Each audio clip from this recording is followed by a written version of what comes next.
Assalamualaikum warahmatullahi wabarakatuh. Sebelum menjawab pertanyaan, saya tanya dulu pada Abu Cokro, nyampu lingi-lingi ya. Oh, lingi benar. Nah. Jadi pada umumnya lingi itu terjadi atau kita laksanakan ketika membaca kalimat tauhid la ilaha illallah. Nabi berkata atau bersabda, jadidu imanakum. Hendaklah kamu perbaru iman kata. Hendaklah kamu jadikan iman kata itu bersinar dan percaya. Di para sahabat bertanya, ya Rasulullah, kaifa nujadidu imanana? Bagaimana kamu perbaru iman kamu? Bagaimana kamu usahakan iman kamu itu bersinar? Nabi menjawab, bidzikri bikasrati dzikrillah. Dengan kita perbanyak berzikir la ilaha illallah. Di biasa 322. Biasa kita baca itu ketika kita baca samidah tahlil atau sehabis salat kita juga bertahlil. Jadi terjadi lingit itu. Bolehkah lingit yang demikian? Kebanyakan la ilaha illallah, la ilaha illallah, la ilaha illallah. Ada lingit lagi? La ilaha illallah, la ilaha illallah. Ada lagi ya qawiyu ya matin, ya qawiyu ya matin. Jadi kalau mau lihat praktek yang demikian, kalau mau diskusi panjang, ya datang dulu ke tempat Uya. Datang kalau Abu Haji boleh akhir puasa Uya pimpin di Abu Haji. Sebab juga Uya merangkap pimpinan daerah Abu Haji. Atau datang awal Ramadan ke Banda Aceh, Asasun Najah. Sana kita praktekkan. Nah, yang pertama tentang la ilaha illallah. Membaca kalimah la ilaha illallah itu mesti benar. Apa sih hikmahnya? Apa sih rahasianya?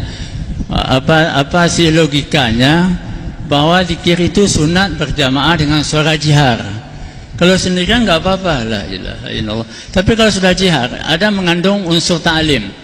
Kalau imam memimpin zikir ya, imam tidak boleh madhab kiblat, tapi dia madhab ke sebelah kanan atau madhab ke jamaah, memimpin zikir supaya lingnya itu sama, membaca kelimanya sama. Ini yang terjadi, kita lihat azan dulu umpamanya di mana-mana sepanjang Abuya perhatikan di Jakarta pada Aceh.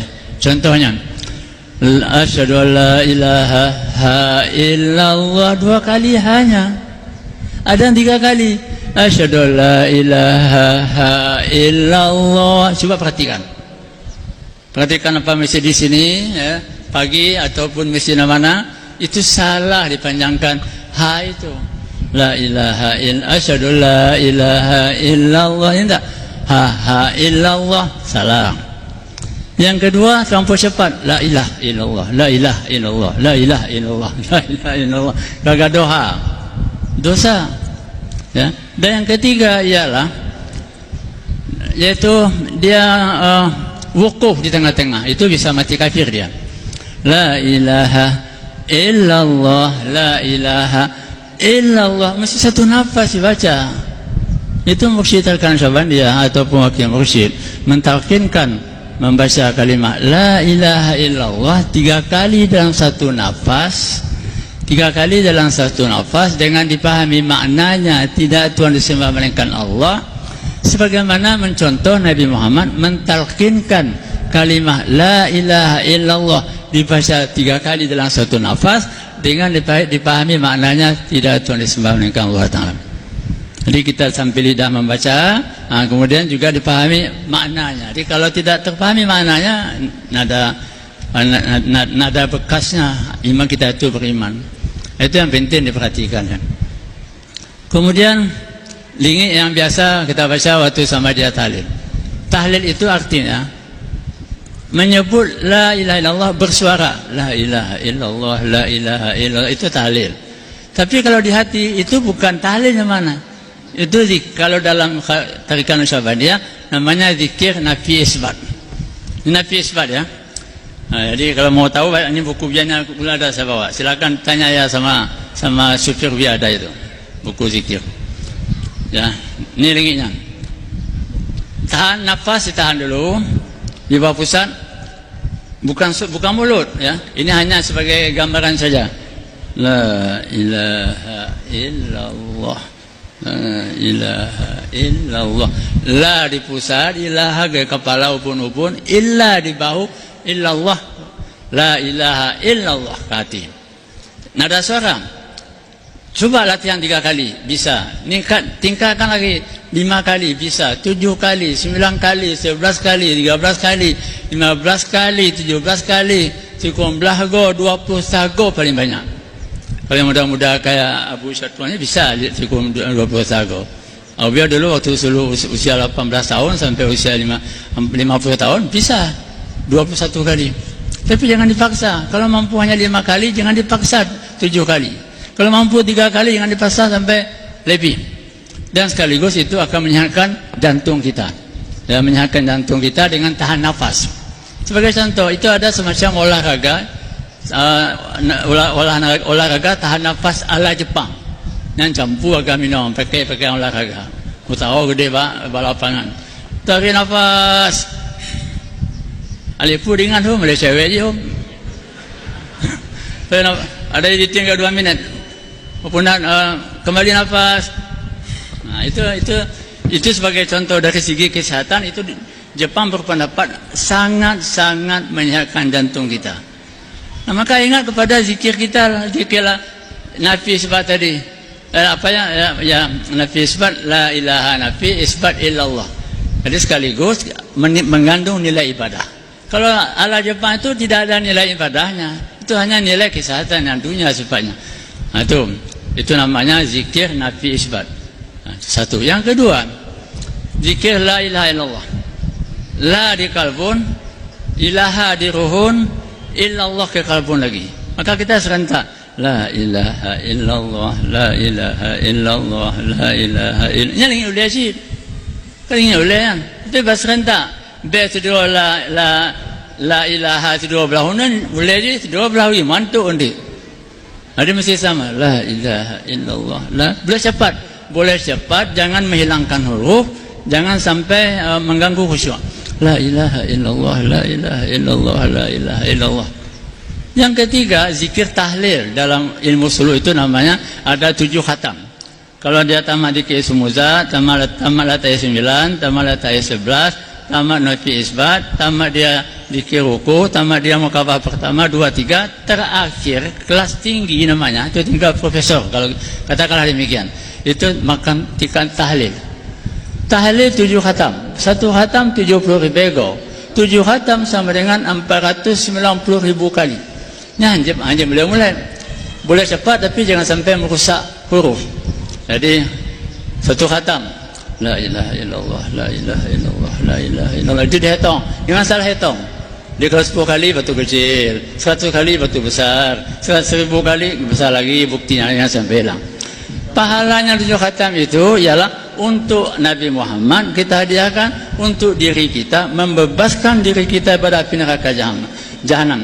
Kemudian untuk ayah kita, ibu kita, membebaskan ayah kita dan ibu kita daripada neraka jahanam. Dan hadiahkan kepada aulia-aulia ataupun aulia-aulia sesudah dan sebagainya.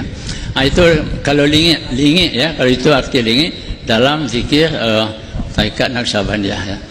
Dan tentang sama dia, ini Yaqawiyah Matin. Kalau mau baca Yaqawiyah Matin itu bagaimana? Minta maaf ya, nyokon bukan bisnis. Biar ada nyusun buku fikih salat menurut mazhab Syafi'i. Biar sampai awak tanya orang awam salah blow di lapangan ataupun di pasar. Nanti kalau di blow buku fikih salat ala Wahabi atau fikih salat ala Yasfi As-Siddiqi, nya bid'ah benar. Ya, ataupun fikih salat yang bertentangan dengan mazhab kita Imam Syafi'i. Kitanya nyatikan Ahlussunnah Jamaah mazhab Imam Syafi'i pertama kali masuk di Asia Tenggara di Aceh. Dari Aceh lah dikembangkan Islam dan dikembangkan mazhab Syafi'i ke seluruh Indonesia sampai ke pelosok-pelosok, apalagi di kota-kota. Kalau kita rubah dengan mazhab lain, itu bisa benturan. Jadi mesti kita berdomani itu. Ya Yaqawiyah Matin begini. Ini Ismul A'zam dulu. Kita belajar Ismul A'zam. Allah Ta'ala menyembunyikan Ismul A'zam. Entah yang mana Ismul Azam daripada 99 nama itu. Ada ulama berpendapat Ismul Azam ada dalam susunan 99 nama itu. Ya Rahman, Ya Rahim, Ya Malik, Ya Qudus, sampai akhirnya. Sampai hari ini belum ada kesepakatan ulama-ulama zikir apa yang dibaca oleh seorang waliullah, ulama yang saleh di hadapan Nabi Sulaiman. Hai Nabi Sulaiman, nipit mata, buka mata. Begitu mata dipising, dipising, kemudian dibuka, istana Siti Balqis sudah ada di sampingnya istana Nabi Sulaiman. Bayangkan, syaitan nggak mampu jin itu. Jin mampu dia mengkabli antakuma mimakami, sebelum saya rapat. Sebenarnya berarti sengaja enggak, kata Nabi Sulaiman, saya mau lebih cepat lagi. Maka kalau nggak salah nama yang ulama itu apa sih, begitulah, bisa kita baca dalam kitab Sawi-Sawi Jalalain. Jadi itu pising mata yang ke Nabi Sulaiman, ya Rasulullah, buka. Muna dipit mata, muna dibuka, di sana Siti Balqis ada samping. Saya sudah datang, Siti Balqis tahu, ini sana saya nih ya, kapan pindah ke sini dan sebagainya. Panjang ceritanya. Jadi Ismul Azam ini ada ulama berpendapat Ya Rahman, Ya Rahim. Ada ulama berpendapat yaitu Ya Qawi, Ya Matin. Ada ulama berpendapat Ya Hayyu, Ya Qayyum. Ada ulama berpendapat Ya Malikul Mulki, Ya Dzal Jalali wal Ikram. Jadi kalau dia mimpin Asmaul Husna itu Rahman lain diulang. Nanti kalau ibadah tarawih di Darussalam Abu Naji itu memang sudah diamalkan sejak Syekh Muhammad Ali. Coba perhatikan dia. Ya Qawiyyu Ya Matin, Ya Qawiyyu Ya Matin, Ya Qawiyyu Ya Matin. Serentak. Nggak boleh begini, nggak boleh. Ya Qawiyyu Ya Matin, Ya Qawiyyu Ya Matin. Itu namanya lingi zikir dalam usulu. Begitu diamalkan yang sepanjang Buya melihat dengan mata Buya kepala sendiri sejak usia 12 tahun meninggal Syekh Muhammad Ali. Saya selalu mengikuti beliau itu salat jamaah. Karena rumah Buya Darussalam itu berdampingan dengan surau atau dengan dayah ataupun dengan tempat salat. Jadi lingi yang lain saya nak tahu. Kalau kita lihat lingi Sadati dan sebagainya itu saya nak tahu bagaimana caranya. Jangan nonton Sadati atau ratu itu sudah dilarang oleh Syekh Muhammad Ali. Dipanggil ahli ratu, dipanggil yang punya yang Sadati. Oh ini buang, oh ini buang, ini buang, ini buang. Itu sudah diseleksi semua. Demikianlah, mungkin agak panjang sedikit penjelasannya. Terima kasih atas perhatian. Adanallahu wa iyyakum ajmain. Wassalamualaikum warahmatullahi wabarakatuh. Assalamualaikum warahmatullahi